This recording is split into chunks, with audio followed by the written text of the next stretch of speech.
जंग जब खत्म हो गया, पुत्र के शोक में रोती गंधारी है। धर्मी अधर्मी लड़े युद्ध में, खुशी भई द्रौपदी कुंती महतारी है।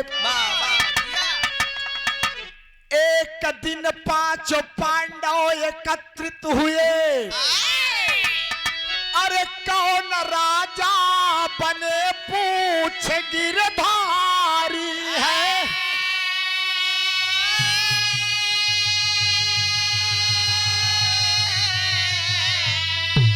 अरे बारी बारी से कहने लगे पांचों जन,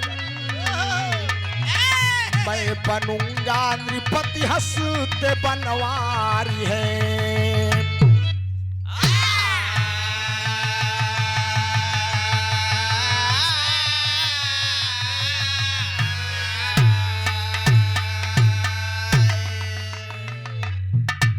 बिरहा महाभारत का जंग जब खत्म हो गया, पुत्र के शोक में रोती गंधारी है।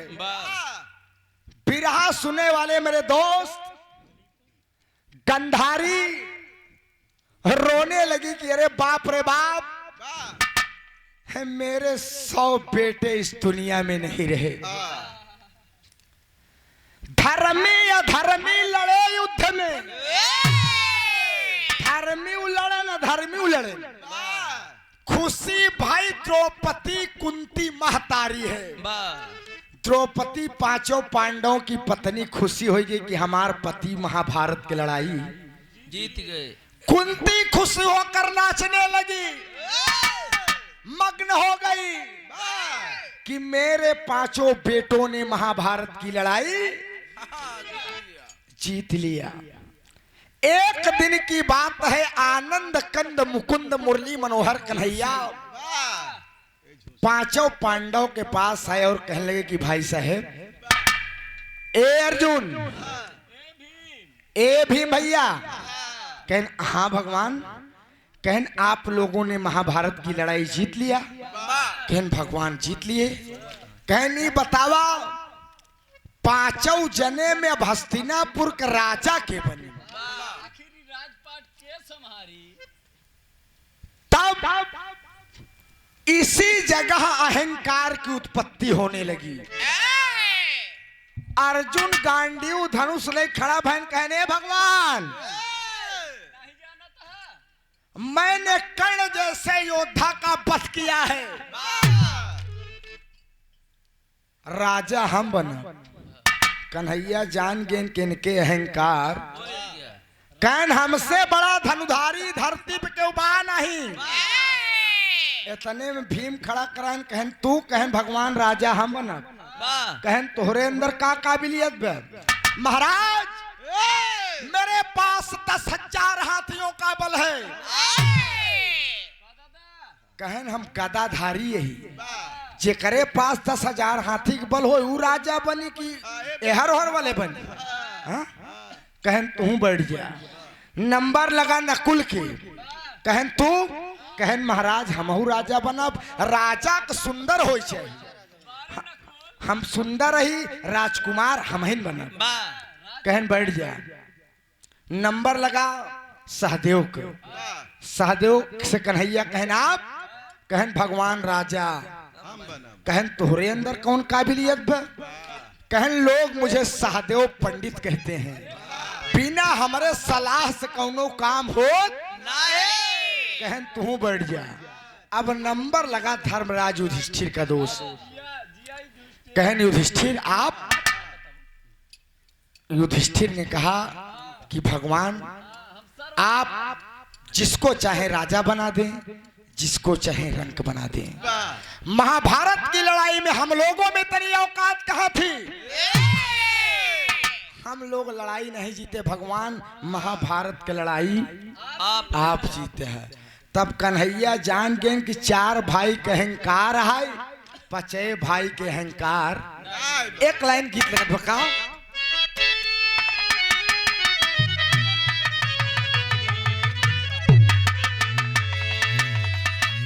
अरे मजहब दोनों एक है,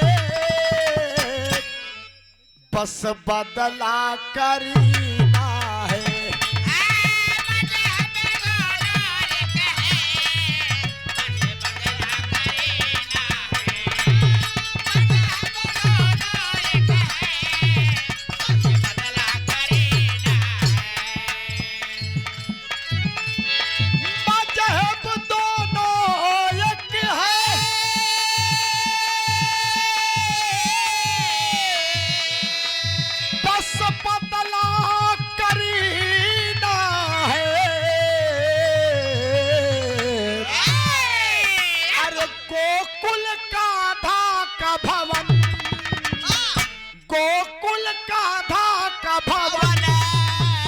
हजरत का मदीना है।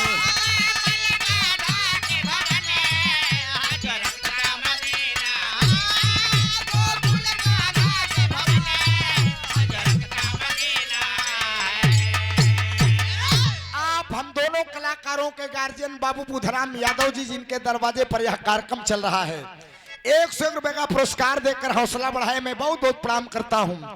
लेकिन बिरहा सुन ले बे दोस्त तो आप समझबा कि हाँ भविष्य में कैसे काम करे चाहिए। कन्हैया भगवान अपन माया फैलावे शुरू कर दें। कहना है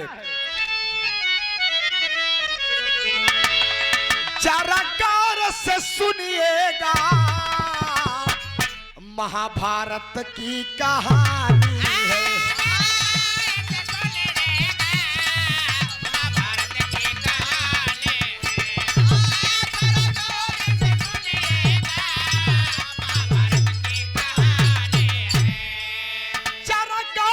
सुनिएगा अरे महाभारत की कहानी है। राजा बनने के लिए, राजा बनने के लिए आपस में जंग ठानी है।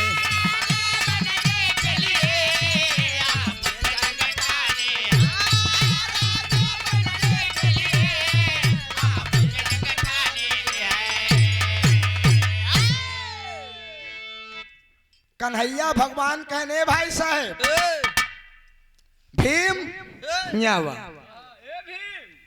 सब जने बलिशाली यहाँ, महान धनधारी यहाँ, गदाधारी यहाँ, लेकिन ऐसे फैसला न हुई।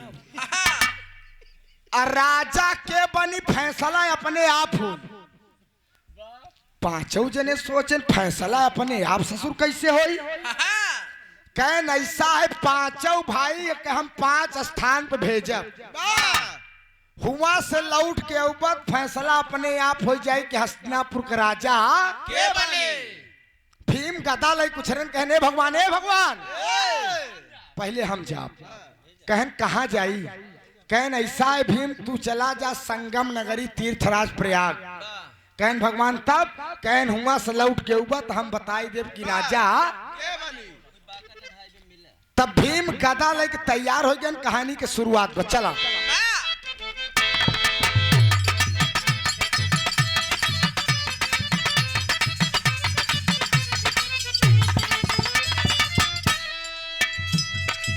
संगम नगरी प्रयाग भीम आए हैं। संगम नगरी प्रयाग भीम आए हैं। अचरज देखा एक समझ नहीं पाए हैं।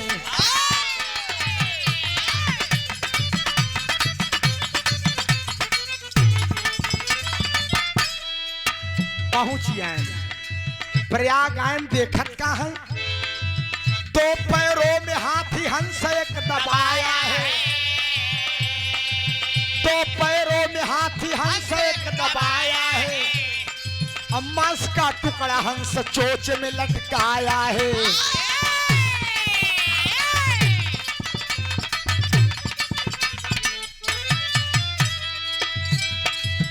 पन के ऊपर सुनो राम राम लिखा है, पन के ऊपर सुनो राम राम लिखा है, पन के ऊपर सुनो राम राम लिखा है, पन के ऊपर सुनो राम राम लिखा है, मस्तक पर उसके कलाम लिखा है।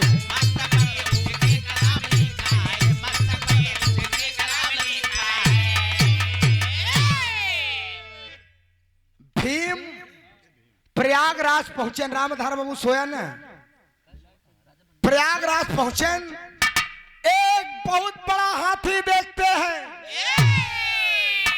हाथी अपने दोनों आगे वाले गोड़वा में एक हंस दबाए बा, हंसवा का चोचवा में मांस के टुकड़ा बा, पंखवा में ओकरे राम राम लिखा बा, अब मथवा पे ओकरे कलाम लिखा बा।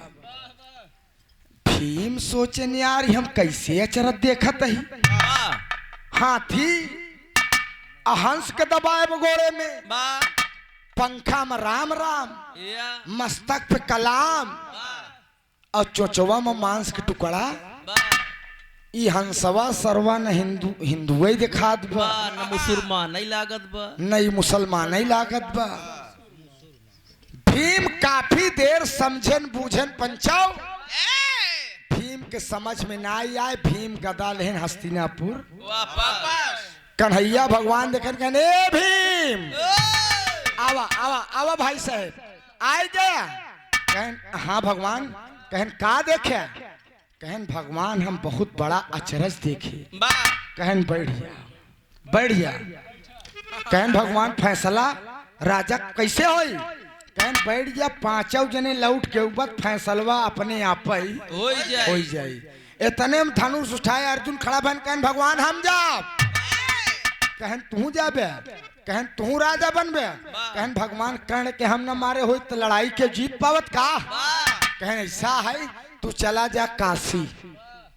कहन बस, कहन हाँ हुमस लौट के ऊपर फैसला काशी रही आए गए। अर्जुन गौर करा, पंचो एक लाइन गीत लग गई का,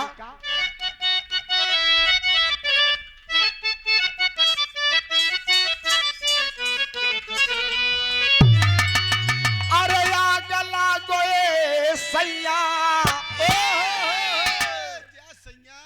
अरे आग लागो ए राजा, तोहरी नौकरिया ए गोटी कुल बिना, ए गोटी कुल बिना, तारा सौला दियरा मोरे गोटी कुल बिना।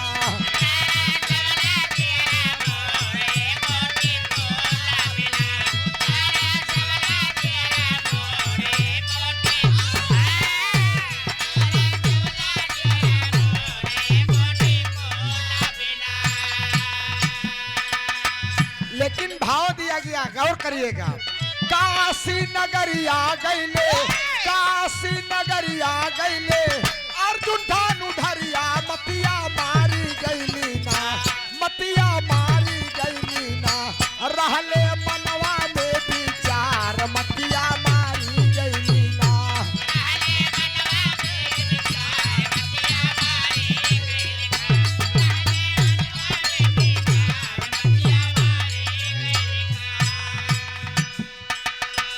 अर्जुन काशी पहुंच गए बाबू।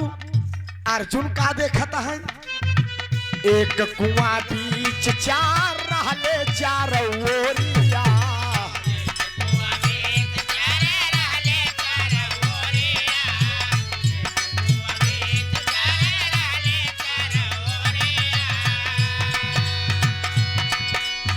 अर्जुन देखें एक कुआं बीच में बा और चार कुआं बगल बगल।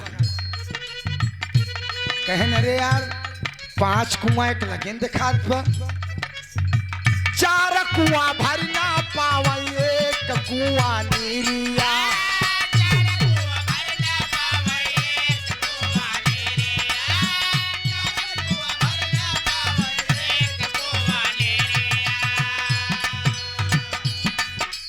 देखें चार कुआं मिल के कुआं कनाई भर पौतेन और एक कुआं चारों कुआं का भर देते हैं।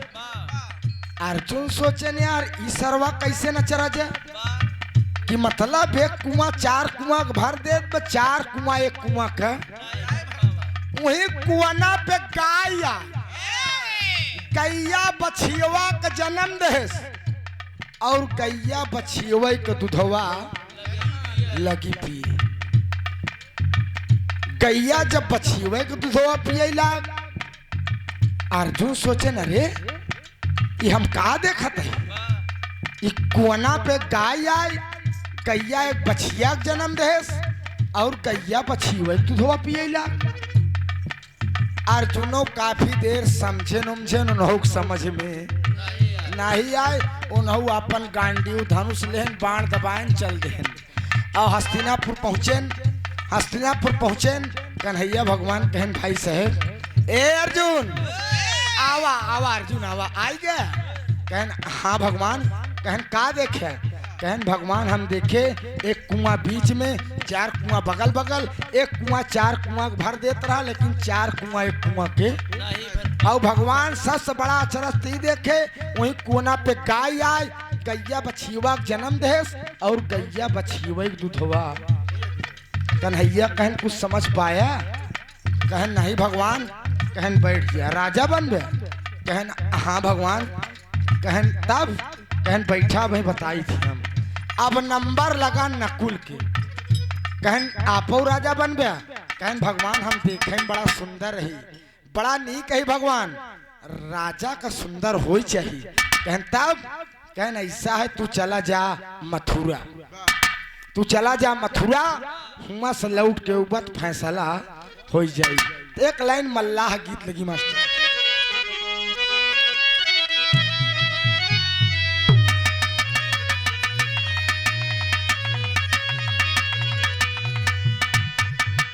अरे तो के चढ़ाऊ बई मैया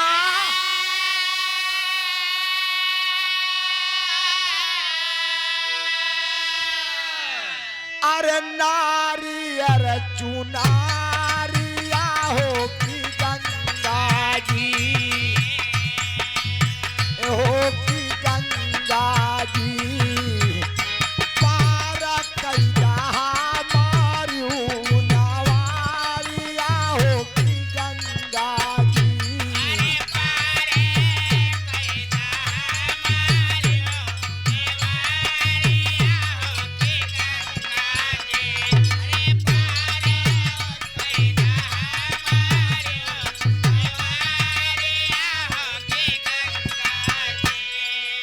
लेकिन ए पंचो नकुल पहुंचे मथुरा नकुल का देखता है अरे मथुरा नगरिया गईले नकुल गुड़ का